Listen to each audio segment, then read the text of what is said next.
Okay, good morning. So we're up to a new Siman Kuf Samach Zayin.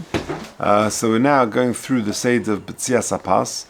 So Mokum Uzman HaB'tzia Umi HaB'tzea. We're talking about the place on the actual bread, on the Challah, where the piece of bread that you cut, and the Zman of when you do it. Says the Mechaber. B'tzea B'pas B'mokum Sheneh Hetev. You cut the bread in the place where it is baked well. Of a pastidon yesh livtzeh b'tzad hapas, but on our bread, says the Ramah, that you do it on the side of the bread. V'yachtev ma'at mitzad ha'elin v'hatachtein. You do it on the bit on the top, bit on the bottom. Let's just do the Mishnah Berurah till there. B'tzeh pas v'mokum hainu la'achas sifkot aleph la'achas shenotel yodov la'achila. So after you've washed netilas yadayim, v'roitze levorech al alechem v'lechol, and you now come to eat the bread. You break, literally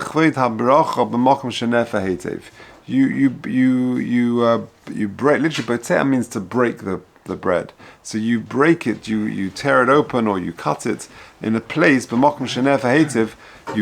do that in a place where it was baked well, i.e. on the hard part of it. Imagine a loaf of bread or a challah, the top part which is more crusty, that's been baked well.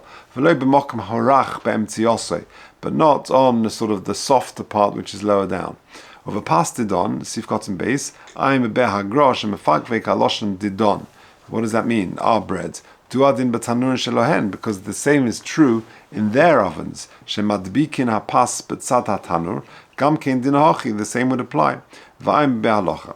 Now, b'tzad hapas, because you do it on the parts of the bread which is baked well, Sifkot and Gimel, the Gemara Issa lechad girsa shebutzea mimakom shemaschel hapas likreim lehispashel. That you should actually cut the bread in a place where it first hardened or was best baked. Imagine the dough in the oven. The top of it is going to there are parts of it which are going to actually bake sooner than the rest of it. Now, tell you something fascinating. Look at number one. So why is that? Why should you do it on the best baked part of the bread? So he says in footnote 1, Chaim,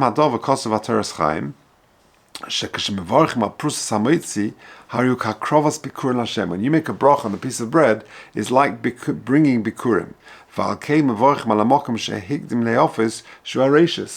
It's mamash this week's Sedra, Pashas Kisove.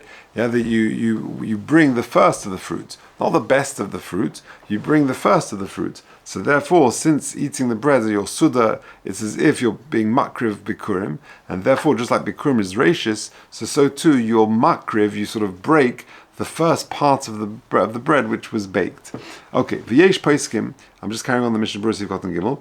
V'yesh min poiskim shesfir lehu tehu tzad ha'elyon me'apas shu neged avir hatanur. That's the top of the bread which is near the oven which baked first. V'yesh yom shesal tachta misbashal tchila. I remember in those days they would put the bread in a fire oven. So there would be the bit which actually hit the wall of the oven, and then that could be the bit that baked first, and that which is against the wall. You go to taboon, yeah, you can picture it. So you've got an oven, a fire in the middle, and then you slap a bit of dough against the wall, so the underside of it is against the very hot oven, so that could bake first, or the side which is exposed to the fire, the other side, could bake first. So that's why you've got two different opinions. Because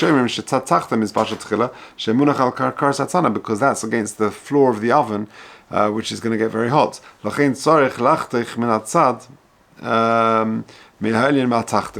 do it on the side, which is a bit from the top and from the bottom, and therefore you've got both sides. So in other words, imagine you've got a loaf of bread. So if you you slap that onto the wall of the oven. That side might go first. On the other hand, this side might go first because it's against the fire. So if you've got which side you cut? Do you cut the top? Do you cut the bottom? So if you cut over here on the side, you get both parts. That's what it's saying. Okay, Yesh Omrim. I'm 1, 2, 3, 4 lines from the bottom of the page on page Samach Beis Siman Kuf Samach Zayin. Yesh Omrim Shetov Sheyachtav B'tzad Shu Keneged Tzad HaMispakeya. I'm not 100% sure what the mispakeya is. Anyone know? Yesh Omrim Shetov Sheyachtav. It's good to cut it, but tzad shehu keneged tzad hamispakeya. That's the lashon in the Gemara Makkas. The eitz hamispakeya, the wood that is being chopped. So it means the loaf that is being cut, because that's that baked first. And the dough sort of was pressed against it until the other side was baked properly. And a slice of bread, you can just break that wherever you want, really. You don't need to find like a complete thing. So imagine you've got like a slice of bread and there's another piece of bread there. Well, you don't need to. You can just take the piece of bread. You don't have to actually take the whole complete slice of bread. But if you can, try and do from the top, which is sort of crusty, which has been baked first. In a situation where part of the bread is singed, is burnt, or part of it sort of got a bit dirty, don't cut from that point for birchas hamotzi, because that's not considered a hidur. Okay, let's go back to the machaba.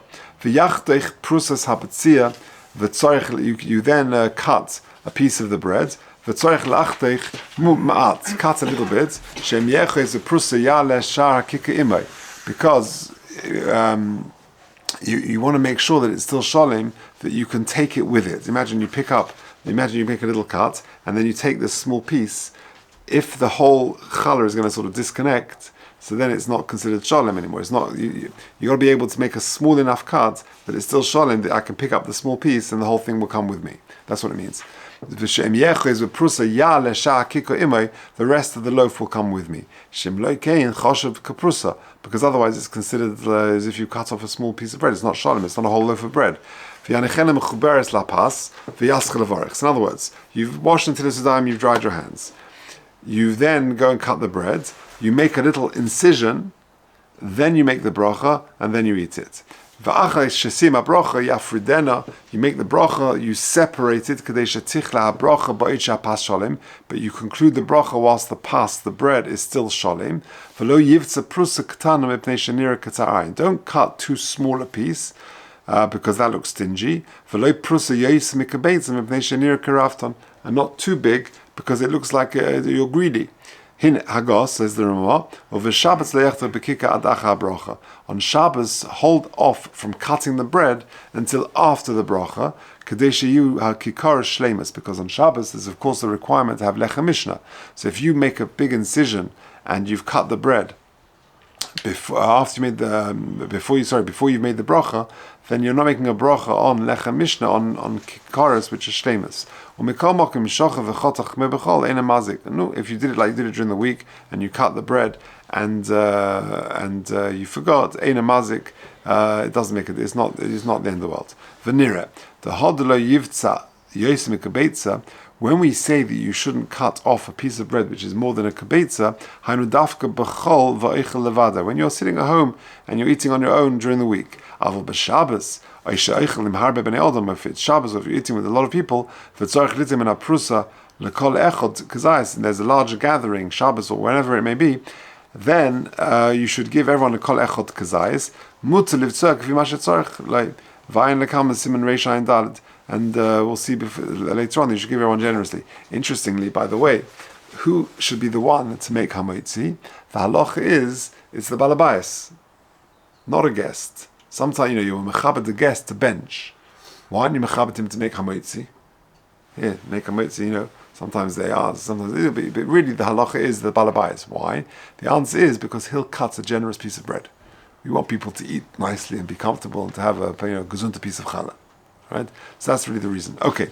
Carrying. I thought in the week as well, you should make hamotzi on if you have a shalom, you shouldn't cut it before. So he said the Mechaba says you cut. We'll see in a second, but that you cut, but it shouldn't be as big as an incision. But on Shabbos it should be a lesser incision. You make a little reshima, it's called. We'll say that you make a little mark, but during the week it should be enough that you make a proper incision. But not such a big incision that if you pick up that small piece, it just breaks away, because then it's takaprusa. So it still will be sholem, but it hasn't got the same din as the shlemus that is required for Shabbos. That seems to be what it's saying. Okay, let's go back to the Mishnah Berurah. V'yachtech sifkot and daled. V'yachtech v'tzorich v'hai v'tzorich upirish l'mashe kosav b'tchila v'yachtech u'beo inyan. It's the explanation of what will come before. The medina mevorich Because really the halacha should be, mevarich, you make the bracha first, hametzi lechem min haaretz, v'achakach peres hakika, and then you cut the bread, kadei shetzia kol habracha al pas shlema, like you said, that the whole bracha should be on a pas shlema. So derech covered the bracha, that's the more respectful way for the bracha. Ach, kadei shelo yeh shiu rav ben habracha lachila, v'yirak hafsaka, this is the whole reason why we do it, that in order that there shouldn't be a delay, a gap, between the bracha and the achila, to cut off a little bit beforehand, just a very small incision, and then you can separate it off.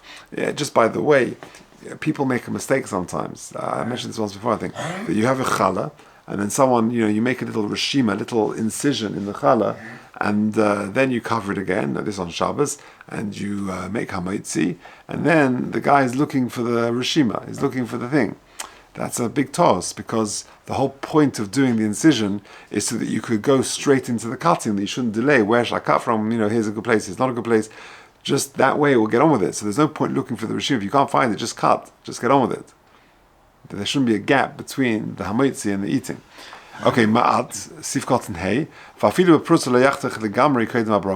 Even with a slice of bread, don't cut it fully. The bigger it looks, the more respectful, more mechubad it is to make the bracha.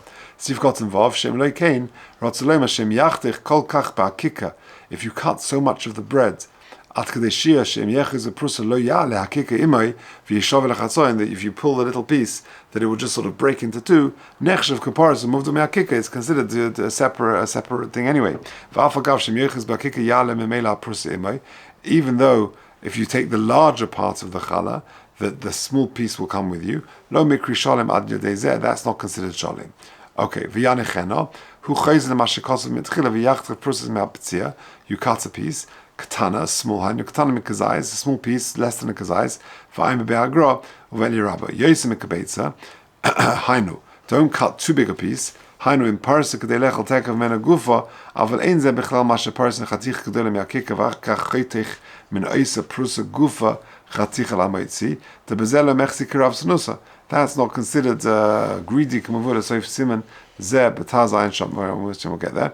Over Shabbos. Now, vuadim biyontif. On Shabbos and Yontif, when they should tzorich levarach alecha mishnah, chashin and shem tishavik kula koyed bracha. We're worried your loaf might come apart before the bracha. Kol ponim shem yachtich kol kach ba'imeg. You might make such a deep incision shekashayechiz beprusa lo yale hakika ima, that you pick up the little piece, that the rest of the loaf won't come with you. V'ayfe kaparas legamre, and therefore your challah is considered detached. Broken. We need it to be lechem mishnah. And therefore, don't make any big incisions on Shabbos at all. Even though it might cause a delay between the bracha and the eating, that's not considered a real hefsek, because the whole thing is tzorech al-chila. That is just during the week. We should do it in the best possible way. If you look at number 4, he says, this is what I mentioned just now, on Shabbos, okay, we don't cut properly, but we make a little bit of a mark. That's what I just mentioned. Okay, Yud Aleph, because if the loaf comes with you whilst you're taking the prusa, that's still considered shalim. If you look at note number 6, if you got two halves, that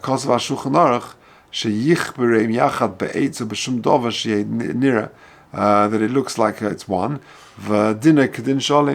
yeah, sometimes that happens. It's a good eitzah that sometimes you can sort of join them together. You put a toothpick through it, and that could join them together. That has a quasi din of shleimus. Yud beis avol b'Shabbos pirish to b'Shabbos le mechzi karav sanusa. So to make on Shabbos you can cut a big piece, and that's not considered greedy. To mishum chibub sudas Shabbos hu eisel leharbes besuda. It shows your love for having a nice sudas Shabbos, and it's considered einek Shabbos. Oisha eicharot zulema afilu b'chol mina prusa. Pirush she'ikka hamitzvah lechatchila kashemoitzi achem yidei chavason loses lechem me'aprusa shechotach lechol echod mehem lo min halechem hanishar. that you cut, and from the big chunk of challah, and you break off and you give everyone. Sheyaspik v'tzorich lizohe, sorry, v'tzorich lizohe b'zeh b'sudas gedola v'mechod moitzi es kulam b'brochos sheyachtich b'tzias hamoitzi kol kach gedola sheyasid lechalig mimena hamoitzi lechalam esubin. You cut a big chunk, and therefore you break and you give to every person. Everyone gets enough bread. L'kol echod kazais, each one gets a kazais. Kadei shelo yehnir katzar ayin. You don't want to give less than a kazais, because, like I said, that looks very stingy. Either you should really give them a kazayis or a little bit less.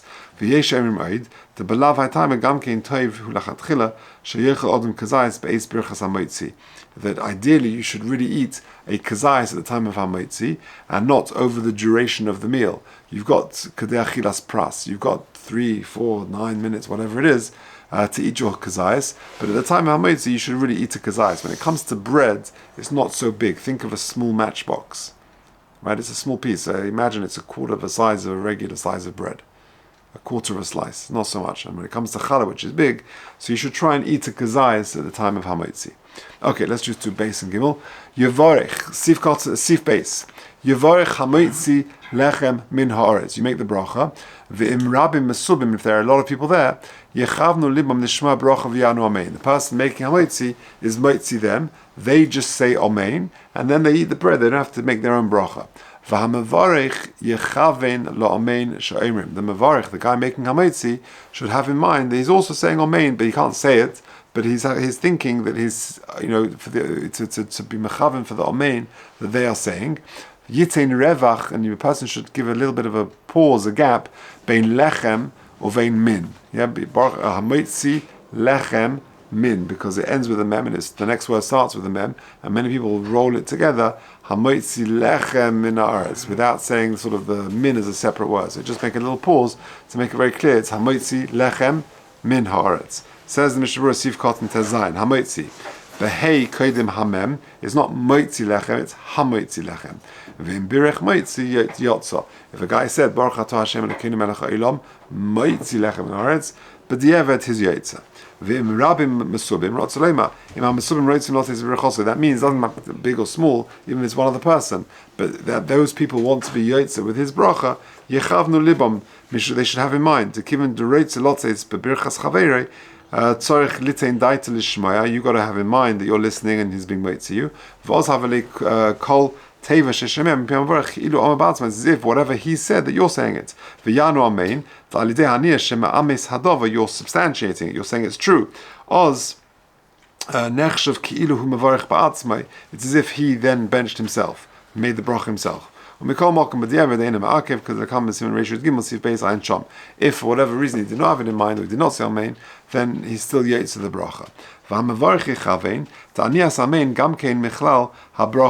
Because the amen is part of the bracha.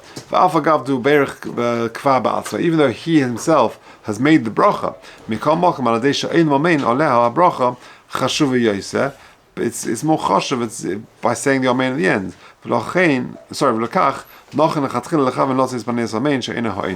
He should also have in mind that as if he was saying amen, like the owner, the respondent is saying. Don't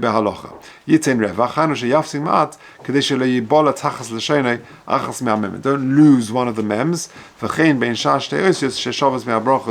Or so too with any other letters that join, don't swallow letters. Okay, let's just do gimel very small. Don't make a bracha before you hold on to the bread. You should hold on to the bread first. The rule, of course, is you make a bracha somach l'asiyasan. You make a shahakal, you drink the coffee. You make hamoisi, you eat straight away. When the mitzvah is literally in your hands, ready to go. Not if the